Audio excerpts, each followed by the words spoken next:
بسم اللہ الرحمن الرحیم اللہم صلی علی سیدنا و مولانا محمد النبی الامی وآلہ وصحبہ بارک وسلم صلاۃً و سلام علیہ۔ میرا چینل کا نام ہے سید نعیم الدین سدا بہار۔ سید نعیم الدین کی سدا بہار باتیں دیکھیے، سنیے، سنائیے، لائک شیئر کیجیے اور گھنٹی بجائیے۔ اللہم صلی علی سیدنا و مولانا محمد النبی الامی وآلہ وصحبہ بارک وسلم صلاۃً و سلام۔ تعویذات میں لکھا ہوا ہے کہ اللہ کا نام کہیں ملے، دیکھیے اللہ کا نام کہیں ملے اس کو اٹھا لیجئے اور اس کو وسیلہ بنائے، دعا کہ دعائیں قبول ہوتی ہیں۔ آپ دیکھیے میں اسے کوڑا سے اٹھا کے لے آیا، بڑا اتفاق ہے، یا اللہ کیسے کیسے یہ پھینکا گیا ہے نا، اللہ تعالیٰ کرم کرنے والا ہے۔ تو میں اسے کوڑے سے اٹھا کے لے آیا اور اس کو وسیلہ بنا کے دعا کرتا ہوں کہ اللہ تعالیٰ میرے چینل کو ورلڈ ٹاپ چینل بنائے۔ اللہم صلی علی سیدنا۔ یہ قرآن کی آیت کتنی زبردست ہے، یہ ایمان لانے والوں کا کارساز اللہ تعالیٰ خود ہے، وہ انہیں اندھیروں سے روشنی کی طرف نکال کر لے جاتا ہے۔ قرآن، ایمان لانے والوں کا کارساز اللہ تعالیٰ خود ہے، وہ انہیں اندھیروں سے روشنی کی طرف نکال لے جاتا ہے۔ اللہم صلی علی سیدنا و مولانا محمد النبی الامی وآلہ وصحبہ بارک وسلم صلاۃً و سلام علیک یا رسول اللہ صلی اللہ علیہ وسلم۔ کتنا اچھا ٹاپک ہے، ماشاء اللہ، کتنے زبردست باتیں ان لوگوں نے لکھا ہے، اللہ تعالیٰ کرم۔ ان باتوں کو میں ضرور یوٹیوب میں ڈالوں گا انشاءاللہ۔ اللہم صلی علی سیدنا و مولانا محمد النبی الامی وآلہ وصحبہ بارک وسلم صلاۃً و سلام علیک یا رسول اللہ صلی اللہ علیہ وسلم۔ اللہم صلی علی سیدنا و مولانا محمد النبی الامی وآلہ وصحبہ بارک وسلم صلاۃً و سلام علیہ۔ سید سدا بہار باتیں سنیے، سنائیے، دیکھیے، دکھائیے، لائک کے ساتھ شیئر کیے، گھنٹی بجائیے۔ میرا 3 چینل، میرا پوتی کا چینل ہے عظمیٰ کی روشنی، اس کو الگ سبسکرائب کیجئے۔ ایک چینل ہے سدا بہار اسلام، اس کو الگ سبسکرائب کیجئے، اور ہے سید نعیم الدین سدا بہار، یہ چینل الگ ہے، اس کو الگ سبسکرائب کیجئے۔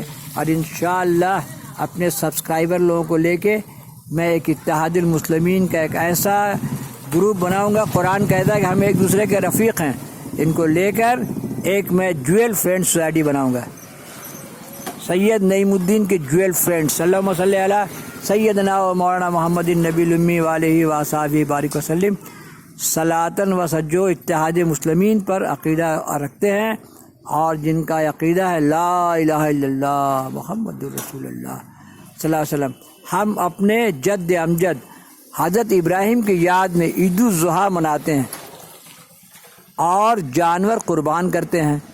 حضرت ابراہیم جس علاقے میں پیدا ہوئے وہ شرک و بت پرستی کا اڈا، المشرکین کا گڑھ تھا۔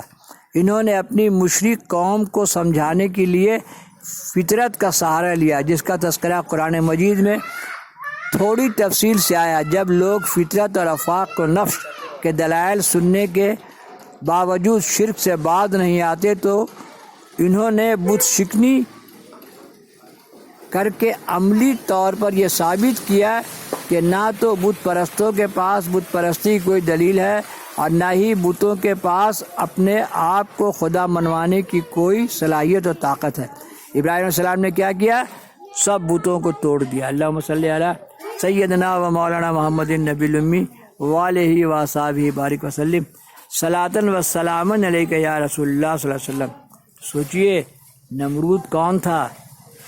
نمرود اور شداد، یہ دونوں بھائی جو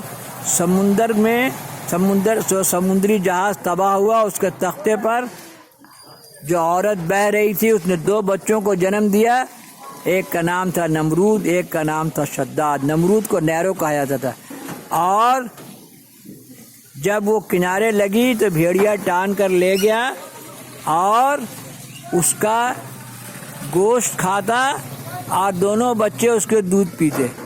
تو روم کے بادشاہ نے دیکھا تو وہ دونوں بچوں کو اٹھا کے لے گیا۔ روم کا ٹریولنگس میں جو کہانی دیکھیے، 2 بچوں کو کیسے دے رہا ہے اپنی رانی کو، کیونکہ اس کو کوئی اولاد نہیں تھا۔ اور روم میں جو بڑا والا جو وہاں چوراہے پر ایک بڑا بھیڑیا بنا ہوا جس میں 2 بچہ دودھ میں لگا ہوا ہے۔ تو آپ سوچئے کہ شداد بڑا بھائی تھا اور اس کو عراق کا علاقہ، جہاں نمرود کا علاقہ جو ہے، جہاں اس نے یہ شداد کا علاقہ ہے، جہاں اس نے جنت بنایا، تو شداد کو اس علاقے کا گورنر بنایا اس کے باپ نے، روم کے بادشاہ نے، اور نمرود چھوٹا تھا، اس کو اپنے پاس میں رکھا۔ تو شداد کی زندگی 700 سال اور نمرود کی زندگی 1000 سال۔ آپ سوچئے کہ جب شداد مر گیا تو روم اور عراق کا پورا علاقہ اور شداد کی جنت سب نمرود کے ہاتھ میں آ گیا، اور اس کا دماغ کتنا چڑھ گیا ہے کہ اس نے بڑے بڑے بت بنائے۔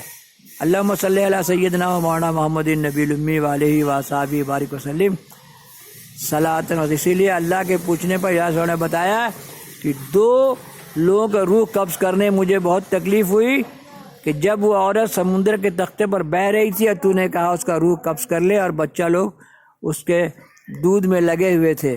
تو اس میں حکمت یہ ہے کہ جب مردہ مر جاتا ہے تو اس کا جسم ٹائٹ ہو جاتا ہے، اگر اس میں ہوش رہتا، بے ہوشی میں ہاتھ چھوڑتی تو بچہ لوگ بہہ جاتا، تو اس کا روح قبض کرنے سے اس کا ہاتھ ٹائٹ ہو گیا اور دونوں بچوں کو اس نے جکڑ کے پکڑ لیا۔